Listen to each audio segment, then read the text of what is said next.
당대에 손꼽히는 신학자요, 학생들에게 존경받던 교수님이 어느 날 갑자기 교수직을 그만두셨습니다. 그래서 알아보니까 지체장애자들이 되는 그곳에 들어가서 복지원에 직원이 됐다는 겁니다. 높은 보수, 좋은 명예 그런 걸 다 처리하고 월급도 낮은 작은 그곳에 가서 섬겼다는 것이죠. 사람들 그랬습니다. 얼마나 오래 견디나 생각했는데 의외로 계속해서 거기에 감사하면서 지내더라는 것입니다. 그러니까 사람들이 신기하죠.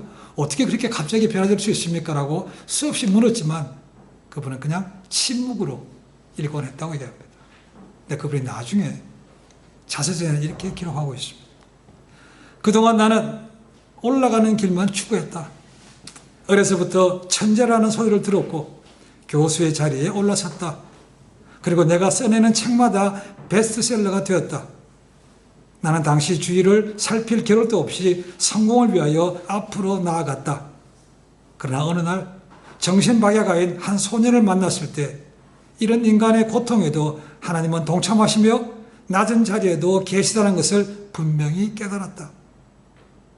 오르막길에서는 하나님이 보이지 않았지만 내리막길에서는 진정한 하나님을 만날 수 있었다.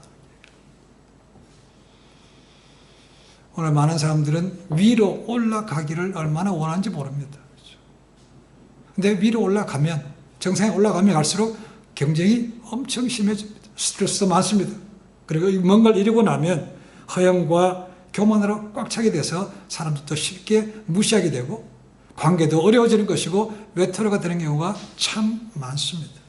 그런데 의외로 자기 자신을 낮추면 하나님을 만날 수 있다는 것. 하나님의 은혜의 귀한 것도 깨달아 알 수 있게 된다는 것입니다. 그래서 이렇게 얘기합니다. 올라가십시오. 그러나 그 다음에는 낮아지십시오. 그 높아짐과 낮아짐 사이의 폭이 크면 클수록 파워가 많이 생깁니다. 그럼 아시죠? 한국의 강남의 유명한 교회 서울시장이, 그 당시에 서울시장이었습니다. 나중에 대통령이 했지만 서울시장이 주차장에서 차량 정모를 했다고 했습니다. 그 사람들이 그걸 보러 많이 갔다는 거죠. 예수님께서 가장 높으신 분이 이 땅에 떨어짐을 통해서 그 차이만큼 엄청난 파워가 생겨서 이 땅에 구원이 임한 것이죠. 올라가는 건 누구든지 원하고 할 수 있습니다. 그죠? 그러나 낮아지는 것은 참 하기 어렵습니다. 우리가 공기, 뭐 당연한 거죠. 그죠? 귀한 거 깨닫지 않습니다. 감사할지도 모릅니다. 그죠? 그러다가 아파서 이 호흡과 곤란해서 산소호흡기를 달고 나면 그때서야 이 공기라는 것이, 산소라는 것이 얼마나 귀한지 깨닫게 된다는 것이죠. 그래서 하나님께서는 종종 우리에게 귀한 것을 잃어버리게 하시고 고난이라는 것을 사용하시는 겁니다. 이레미야서 9장 23절 24절에 이런 말씀이 있습니다. 여호와께서 이같이 말씀하시되 지혜로운 자는 그 지혜를 자랑치 말라. 용사는 그 용맹을 자랑치 말라. 부자는 그 부함을 자랑치 말라. 자랑하는 자는 이것으로 자랑할지니 곧 명철하여 나를 아는 것과 나 여호와는 인애와 공평과 정직을 땅에 행하는 자인 줄 깨닫는 것이라. 나는 이 일을 기뻐하노라. 여호와의 말이니라. 자랑하지 말고 하나님을 아는 것을 자랑하라는 것입니다. 잘 될 때, 높이 올라가실 때 하나님을 기억하고 하나님께 영광 돌리는 것은 다 머리로 알고 있습니다. 답은 알고 있습니다. 그러나 실제로 그렇게 하는 것은 굉장히 어렵습니다. 그래서 성경에서는 특히 지혜서를 보시면 이 교만에 대해서 얼마나 많이 경고하고 있는지 모릅니다. 우리가 보고 있는 이 느부갓네살 왕도 그 사람 중에 한 사람이었습니다. 교만한 사람들 중에 하나였다는 거죠. 누구와도 비지지 않는 그런 교만이 극에 따랐던 사람이었다는 것이죠. 당시 바벨론은 세계 최강의 나라였습니다. 주변의 모든 나라를 거의 다 점령했습니다. 멀리 이집트까지, 애굽까지 점령했던 그런 왕이었습니다. 전쟁에 승리하고 많은 포로들 들어왔죠. 그 승리한 나라들의 신상도 자기 나라에 가져와서 자기 나라 섬기는 그 신당에 두는 거죠. 그러니까 우리가 믿는 신이 너희들가 믿는 신보다 훨씬 더 위대하다는 것이죠. 얼마나 많은 금은 보화가 많겠습니까? 그가 사는 곳 왕군들은 금으로 도배했고 우리가 잘 아는 대로 금신상도 세웠던 사람이었습니다. 그리고 큰 성도 건축했습니다. 그 성이 높이가 25m나 됐다고 얘기합니다. 그리고 마차 2대가 잘 달릴 정도의 그런 폭이 넓었다고 얘기합니다. 그리고 그 길이가 총 얼마나 되는가? 45마일, 즉 72km나 됐다고 얘기합니다. 그러니까 이 난공불락의 요새를 누가 무너뜨릴 수 있는가? 교만이 그게 다한 것이죠. 그렇게 자신을 높이고 자신을 신격화까지 하는 그에게 하나님께서 다시 꿈으로 그에게 경고하시는 것이 오늘 말씀입니다. 그리고 그가 꿈을 꿨는데 기억을 하지만 이게 의미를 뭔지 몰랐습니다. 그래서 바벨론의 모든 지혜자들을 불러서 이 꿈이 뭔가를 해석하라고 했지만 아무도 해석하지 못했습니다. 그리고 마지막에 다니엘, 박수장이었던 다니엘을 불러서 그 앞에 서게 해서 해석하라고 했는 것이죠. 다니엘은 주저함없이 왕이 꾼 꿈을 바로 해석합니다. 근데 놀랍게도 다니엘이 좀 주춤하는 거죠. 왕이 그 낌새를 알아챘습니다. 다니엘아, 고민하지 말고 네가 알고 있는 그대로 내게 해석해 달라고 한 것이죠. 그러니까 이 다니엘이 비록 자기 나라를 침략했던 이방 왕이요, 교만한 사람이지만 신하죠. 신하기 때문에 신하서 최후의 예우를 갖추고 있는 것이죠. 그래서 이렇게 말합니다. 이 모든 꿈의 해석들이 왕의 대적에게 일어나기 원합니다. 왕에게 일어나지 않고 왕의 대적에게 일어나기 원합니다. 라고 하면서 해석을 합니다. 뭐라고 합니까? 왕이 꾼 꿈에 나와 있는 큰 나무는 바로 왕을 상징합니다. 우리가 앞에서 봤던 금신상에서는 뭡니까?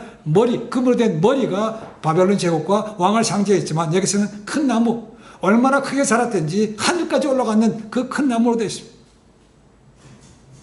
인간이 올라갈 수 있는 아마 최고의 단위까지 올라간 그것을 바로 왕입니다 라고 얘기하고 있습니다. 그런데 지극히 높으신 자가 순찰자인 천사를 통해서 경고하셨다는 것입니다. 뭐라고 얘기합니까? 왕이 사람들에게 쫓겨나서 들짐승과 같이 함께 거하며 소처럼 풀을 먹으며 하늘 이질에 젖을 것인데 그런 생활이 무려 7년 동안 지속된다는 겁니다. 7년 동안. 여러분, 느부갓네살 왕이 이 얘기를 듣고 어떻게 생각했습니까? 황당한 얘기죠. 지금 상황은 뭡니까? 감히 누가 나한테 도전할 수 있어? 이 견고한 나라를 누가 무너뜨릴 수 있어? 라고 생각할 때입니다. 근데 자기가 7년 동안 사람에게 쫓겨나서 짐승처럼 나가서 지르고 풀을 먹고 이슬처럼 젖는다. 이게 말이 되는 소리입니까? 근데 이렇게 한 목적이, 우리가 지난주에 봤습니다만 17절로 나옵니다. 지극히 높으시니까 사람의 나라를 다스리시며 그분의 뜻대로 이것을 누구에게나 줄 수 있다는 것을 알게 하기 위해서 그분이 왕에게 꿈으로 꾸게 하신 겁니다 라고 분명하게 알려줬다는 거예요. 여러분, 이 모습 속에서 우리는 두 가지를 알 수 있습니다. 첫 번째로 하나님께서는 교만한 자는 치신다는 겁니다. 30절에 이렇게 얘기합니다.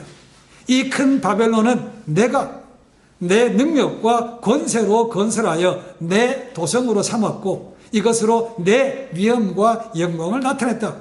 여기서 반복되는 단어가 뭡니까? 내입니다. 내가 내 능력과 내 권세로 내 도성으로 내 위엄과 내 영광을 드렸다. 내입니다. 그렇죠? 생각합니다. 이야, 내 능력으로 내 지혜로 이렇게 큰 나라를 만들었으니까 와, 나는 참 대단한 사람이야 스스로 그렇게 생각했다는 것이죠. 교만이 그게 다른 것이죠. 이것이 그에 나타난 나무가 하늘 끝까지 꼭대기까지 올라갔다는 그 표현인 것이죠. 그런데 그 나무가 베어졌다는 겁니다. 그루터기만 남고 베어졌다는 것이죠. 일말의 기회는 남겨놓으신 것이죠. 그죠? 부귀영화가 견고했던 것이 일순간에 사라진 것이죠. 그 높은 지에서 가장 낮은 짐승과 같은 위치로 떨어진다는 겁니다. 남을 굽어보는 사람이 남이 굽신거리는 그런 사람은 뭐 내려갈 수 있다는 겁니다. 여러분, 하나님 알기를 원치 않는 사람, 교만한 사람은 뭡니까? 결국은 자신이 신이 되는 것이죠. 신격화시키는 것입니다. 이걸 하나님께서 두고 보실 수가 없는 거죠. 우리가 사탄을 얘기할 때 너 아침에 아들 계명성이라는 말이 이사야에서 14장에 나옵니다. 근데 그 14장을 보시면 그 앞에 문맥을 보시면 그것이 계명성이 뭔가 바벨론을 의미한다는 것을 분명히 알 수 있습니다. 그 바벨론 왕 느부갓네살 얘기하는 거죠. 거기 14장 12절부터 14절에 이렇게 되어 있습니다. 너 아침의 아들 계명성이여 어찌 그리 하늘에서 떨어졌으며 너 열국을 덮은 이여 어찌 그리 땅에 찍혔는고 내가 내 마음을 이르기를 내가 하늘에 올라 하늘의 뭇별 위에 나의 보좌를 높이리라. 내가 북극 지폐의 산 위에 좌정하리라. 내가 높은 구름에 올라 지극히 높은 자와 비기리라 하도다 라고 되어 있습니다. 이 다니엘서가 쓰여지기 전 150년 전에 이 이사야 전서가 쓰여졌습니다. 이미 그때 하나님께서는 이거 예언하신 거죠. 그리고 그것이 다시 다니엘 때 실제로 일어났다는 것을 우리에게 말씀을 통해서 알아주고 있습니다. 하나님께서 모세의 왕을 왜 칩니까? 이유는 하나밖에 없습니다. 네가 세상을 통치하는 것이 아니고 나 하나님이 세상을 주관하신다는 겁니다. 그것을 네게 알게 하기 위해서 하셨다는 겁니다. 그리고 그분이 얼마나 크신지 그분의 능력이 약한 자에게도 줘서 이 세상을 다스리게 할 수 있다는 겁니다. 꼭 네처럼 강한 사람이 아니고 약한 사람도 그분이 주시면 쓸 수 있다는 겁니다. 그걸 알라는 것이죠. 자, 이거 쉽지 않습니다. 깨달아 받아들이기가 어렵습니다. 그래서 아까 말씀드렸지만 성경에서는 이 교만에 대해서 하나님처럼 되고자 하는 그것에 대해서 엄중하게 경고하고 있는 것입니다. 잠언 16장 18절에 이렇게 얘기합니다. 교만은 패망의 선봉이요 거만한 마음은 넘어짐의 앞잡이니라. 18장 12절에 이렇게 얘기합니다. 사람의 마음의 교만은 멸망의 선봉이요 겸손은 존귀의 앞잡이라. 교만과 겸손을 확실하게 비교해주고 있습니다. 오늘 저희가 이 자리에 함께 예배를 드리고 하나님을 찬양함에도 불구하고 그저 하나님의 모든 은혜는 잊어버리고 내가 뭐였다고 자기를 높이려고 원하는 것이 있다면 그렇게 착각하는 것이었다면 굉장히 위험합니다. 하나님께서 그를 치시고 바른 길로 인도할 수밖에 없습니다. 하나님은 교만한 자는 치십니다. 두 번째로 하나님은 기회를 주신다는 것입니다. God gives us second chance. 지난주에 말씀드렸습니다. 만약 우리가 잘못한 대로 하나님께서 즉각 하나님께서 그 공의대로 심판하셨다면 성한 사람 거의 없습니다. 그분이 오래 참으시고 우리에게 기회를 주셨기 때문에 저희가 다시 돌아올 수 있는 거죠. 이건 분명한 사실입니다. 또 하나님께서는 우리에게 경고도 하지 않고 말씀도 하지 않고 바로 심판하지 않는다고 아모스 선지자를 통해서 말하고 있습니다. 아모스 3장 7절에 이렇게 얘기합니다. 주 여호와께서는 자기의 비밀을 그 종 선지자들에게 보이지 아니하시고는 결코 행하심이 없느니라. 바로바로 하지 않습니다. 그죠? 기회를 줍니다. 우리가 노아 사건을 찾아본 것처럼 홍수를 멸하실 때도 그에게 기회를 줬습니다. 그죠? 그래서 120년이 지난 다음에야 하나님께서 홍수했습니다. 충분한 기간입니다. 그죠? 때로 우리가 하나님 앞에 온전치 못하면서도 괜찮나 보다. 괜찮네. 이렇게 하는 것은 그분이 몰라서가 아닙니다. 그분이 능력이 없어서도 아닙니다. 그렇죠? 그래서 우리에게 기회를 주신 것을 알아야 된다는 것이죠. 그래서 돌아가야만 된다는 거죠. 근데 착하게 빠지면 이게 더 위험에 빠지는 거죠. 괜찮네. 이 정도는 괜찮네. 그러다 보니까 점점 더 하나님께로 악한 것을 하게 되고 하나님과 멀어지게 됩니다. 이것은 이스라엘 사람뿐만 아니고 모든 사람에게 원래도 적용합니다. 28절 뭐라 되었습니까? 이 모든 일이 다 나 느부갓네살 왕에게 임하였다. 이방인인 왕에게도 그 교만의 극치에 달하니까 그게도 역사를 하신다는 겁니다. 29절 보니까 뭡니까? 이 꿈의 해석을 들은 지 12달 후에, 그러니까 1년 뒤죠. 그죠? 왕궁을 거릴 때 그것이 임했다는 겁니다. 순식간에 왔다는 거죠. 12개월 동안 하나님께서 1년 동안 그에게 유예 기간을 줬다는 거죠. 근데 하지 마. 귀담아 듣지 않았다는 겁니다. 자, 27절을 보시면 아까 읽었습니다만 다니엘이 분명하게 왕한테 경고합니다. 뭐라고 얘기합니까? 그런즉 왕이여 나의 관고하는 것을 받으시고 공의를 행함으로 죄를 속하고 가난한 자를 긍휼히 여김으로 죄악을 속하셔서 그리하시면 왕의 평안함이 혹시 장관이다. 이렇게 하면 혹시나 용서받고 그게 없을 수 있다는 겁니다. 그렇죠? 그런데 1년 동안 지나면서 전혀 콧방귀도 안 끼고 흘려버렸다는 거죠. 그랬더니 1년 지난 다음에 순식간에 그날이 왔다는 거예요. 그게 어떻게 임했는가? 두 가지입니다. 왕으로서의 존엄을 빼앗아가셨다는 겁니다. 하나님께서. 왕인데 뭡니까? 사람이 미쳐버렸어요. 그 신하들이 그를 왕위에서 쫓아냈다는 겁니다. 두 번째는 인간으로서의 존엄도 빼앗았습니까? 미쳤으니까 바깥에 나가서 짐승처럼 거기서 먹고 자고 머리도 그리고 손도 그리고 관리할 사람도 아무도 없는 거죠. 그 좋은 비싼 침대에서 자지 않고 풀에서 자고 이슬을 맞으면서 그렇게 지내는 자가 됐다는 것이죠. 그것이 꿈이 그대로 이루어졌다고 말하고 있습니다. 짐승처럼 됐다는 거죠. 처음에는 사람들이 왕이 갑자기 왜 이러지? 하고 의아했을 겁니다. 그죠? 나아지겠지 하고 지켜봤지만 계속 시간이 지날수록 그러니까 완전히 왕위에서 바깥으로 쫓아낸 것이죠.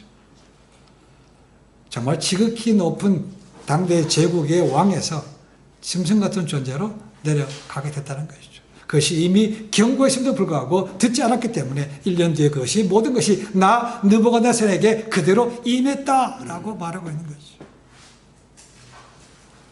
여러분 사람의 권세라는 것이 얼마나 오래 갑니까? 오래 가지 않습니다. 그렇죠? 4년, 5년, 8년 그러고 나면 감옥 가고 그러고 나서 그 중간에도 바뀐 사람들 많습니다. 하나님의 경고를 무시하면 하나님의 경고를 반드시 대가를 치르게 되어 있습니다. 여기서 일반적인 사람이기도 하지만 특히 예수 그리스도를 믿는 사람들에게도 동일하게 적용되는 어쩌면 더 강하게 기억해야 될 그런 말씀이라고 얘기했습니다. 적지 않은 사람들이 하나님의 말씀이라 그러면 별로 신경 쓰지 않습니다. 그죠? 그런데 다른 사람이 뭐 어떻게 얘기하면 그 다른 사람의 말이 두려워서 소문날까봐 금방 고치는 사람들이 있습니다. 하나님이 두렵습니까? 사람이 두렵습니까? 그죠? 마땅히 하나님을 두려워야 되는데 하나님은 두려워하지 않아요.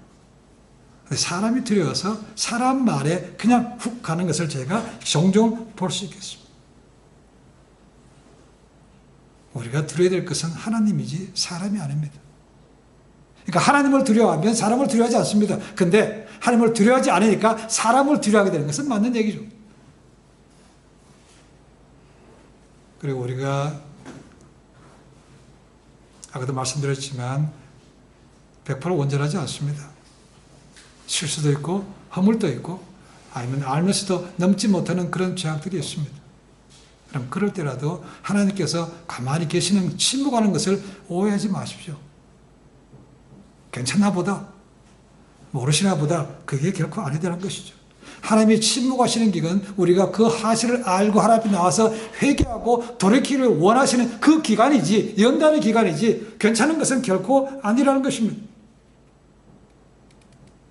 지혜왕 솔로몬의 전도서 8장 11절에 이런 말씀이 있습니다. 악한 일에 관한 징벌이 속히 실행되지 아니하므로 인생들이 악을 행하는 데 마음이 담대하도다. 정말 지극히 맞는 말이죠. 그렇죠? 빨리 진행되지 않기 때문에 괜찮나 보대 하면서 마음이 담대해진다는 것. 어쩌면 솔로몬이 자기 자신을 두고 한 말인지도 모르겠습니다. 그렇게 부행을 줬지만 하나님께서 명령하신 것에 보라는 듯이 다 거역했던 사람이었습니다. 그렇게 똑똑했던 사람이 사실은 하나님께 멀어지고 허무주의를 빠졌던 사람이 바로 솔로몬입니다. 그 마지막에 회복함 쓴 것이 전도서인데 이렇게 쓴 것이 우리가 하나님의 말씀을 뒤로하고 순종하지 않고 계속해서 나아가면 이 느부갓네살 왕처럼 짐승처럼 될 수밖에 없는 거죠. 육체의 본능을 따라 살 수밖에 없는 것입니다. 누구도 알아주지 않는 그런 사람이 될 수밖에 없습니다. 느부갓네살 왕이 그렇게 된 다음에 무려 7년 동안이나 그런 생활을 실제로 살았다는 겁니다. 7년 동안. 정신이 나갔어요. 자기가 누군지도 모릅니다. 그죠? 자기가 누군지 알면 그렇게 생각을 못하죠. 그죠? 요즘 같으면 자살했을 겁니다. 그죠? 근데 자기 누군지도 몰라. 그러니까 7년 동안 짐처럼 지내는 거죠. 그리고 7년이 지났을 때 어느 순간에 또 기억이 돌아왔다고 돼 있다고 했어요. 그리고 그가 정신 돌아왔을 때 한 첫 번째 행동이 뭔가 34절 말씀 보니까 하늘을 우러러 보았다고 되어 있습니다. 문자적으로 얘기하면 나의 눈을 하늘을 향해 들었다는 겁니다. 이게 뭘 의미하겠습니까? 하늘을 향해서 하나님 내가 뭘 하면 되겠습니까? 라고 물은 겁니다. 시편 기자가 나오죠. 내가 눈을 들어 위를 바라보는 나의 도움이 어디서 올 거라는 게 마찬가지입니다. 느부갓네살이 그 7년 동안 지나면서 대화를 보고 하나님 내가 뭘 어떻게 해야 됩니까? 하는 의미가 그의 첫 번째 행동이었다는 겁니다. 그러니까 이 모든 것이 꿈꾼 대로 해석한 대로 그대로 이루어졌다는 것입니다. 하나님의 능력과 하나님의 섭리를 그대로 인정한 것이죠. 그러니까 하나님의 도움을 구하는 것이죠. 총명이 돌아오고 나니까 다시 인간 상태로 회복되면서 그 7년 동안 기억하지도 못하겠지만 하나 앞에서 하나님을 우러르고 인정하고 될 수밖에 없습니다. 그래서 그가 또 이렇게 그걸 겪고 난 다음에 네 가지로 합니다. 하나님만이 진짜 완전한 통치하시다. 그리고 하나님 나라가 영원하다. 그리고 하나님의 뜻은 반드시 이루어진다. 그리고 하나님은 찬양받으시기에 합당하신 분이다 라고 얘기합니다. 이 일이 있은 지 얼마 지나지 않아서 느부갓네살 왕도 죽습니다. 그가 사람이 죽는 것은 의의가 없는 거죠. 그렇죠? 역사가 유세비스에 의하면 갈대아 전승에 그러니까 바벨론의 전승에 의거해서 그가 죽을 때 느부갓네살 왕이 죽을 때 바벨론이 앞으로 고레스에서 망할 것이라고 예언했다고 기록하고 있다는 겁니다. 신기하죠? 그가 하나님의 역사를 깨닫고 그가 죽을 때 그것을 다음 당대에 넘겨준 것이죠. 어떻게 보면. 하나님께서 그에게 경고하셨지만 그가 깨닫지 못하고 여전히 자신을 높였다가 결국은 그대로 이루어지고 나서 그리고 다시 잠깐 깨달았다가 그 인생을 마감하게 되는 겁니다. 사람의 말은 오래가지 않습니다. 질시도 않을 때가 너무 많습니다. 그러나 하나님의 말씀은 진리요 영원히 떨어지지 않는다고 말합니다. 이사야서 40장 8절에 이렇게 얘기합니다. 풀은 마르고 꽃은 시드나 우리 하나님의 말씀은 영원히 서리라 하리라. 하나님 말씀만이 영원합니다. 느부갓네살 왕은 다니엘의 말을 듣고 꿈의 해석을 듣고 설마 그런 일이 내게 있으면 말도 안 된다고 생각할지 모릅니다. 그렇죠? 내가 어떻게 갑자기 정신이 나간다? 의학적으로 참 어렵습니다. 그렇죠? 어떻게 순식간에 아무 외적인 것도 없이 순식간에 정신이 나갈 수 있는가? 미쳐버릴 수 있는가? 불가능한 거죠. 근데 그에게 일어난 것이죠. 우리에게도 그런 일이 일어날 수 있습니다. 나는 아니라고. 꼭 나쁜 일을 꼭 나는 예외로 시킵니다. 그렇지 않습니다. 그죠? 누구도 다 들어갑니다. 오히려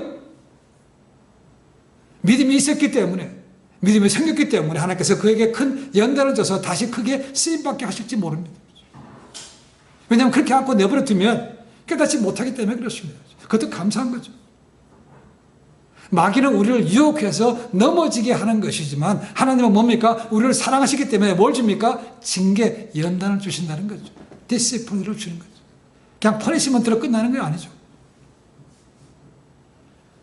우리에게도 그런 꼭 징계가 임해야 정신 차릴 때가 있습니다. 그렇죠? 저도 그런 경험이 있습니다. 이게 하면서도 이게 가면 안 되는데 느낌 있을 때 가고 있어요. 근데 한 대 맞으면 아이고 정말 정신 차리고 되돌아올 때도 있습니다. 뭔지 된장인지 꼭 찍어봐야 말할 수 있습니까? 아니요, 알 수 있습니다. 근데도 우리는 알면서 그 길 가요. 그래서 한 대 맞으면 정신 차린다. 우리말 속담에 이렇게 합니다. 배는 익을수록 어떻게 되죠? 고개를 숙인다고 말합니다. 그리고 또 하나는 빈수레가 어떻게 하죠? 요란합니다. 고수는 자기 자신을 쉽게 드러내지 않습니다. 그렇죠? 조금 뭐 하는 사람이 설치고 그런 거죠. 그죠? 고수는, 진정한 고수는 드러내지 않고 이렇게 겸손한 사람이 훨씬 더 많습니다.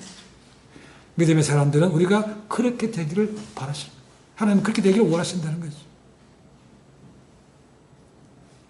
하나님께서 종종 우리에게 연단을 주셔서 뭔가 귀하게 그것을 잃어버리게 하는 것을 참 감사합니다. 그 당시에는 얼마나 불편합니까? 우리는 작은 것 하나 잊어버려도 괜히 불안합니다. 기분 나빠요. 그죠? 근데 중요한 것을 잃어버리게 한다면 그게 하나님의 큰 뜻이 있다는 거죠. 그걸 통해서 다시 하나님께로 돌아와서 하나님 앞에 회복되는 것이 훨씬 더 큰 거죠. 우리 가장 중요한 게 뭡니까? 이 땅에 금은 뭐 아니죠. 그죠? 명예 아닙니다. 다 없어질 것입니다. 가장 중요한 건 생명이죠. 그죠? 그래서 내가 잃더라도 생명을 얻으면 결코 손해보지 않는 겁니다. 하나님께서 그걸 하시기 위해서 우리에게 주신 거죠. 우리에게 기회를 주시니 얼마나 감사한지 모릅니다. 여전히 우리는 잘 될 때 하나님께서 하셨습니다. 주께서 하셨다고 빈말에도 할 수 있으면 좋겠습니다. 그런데 그것도 쉽지 않습니다. 내가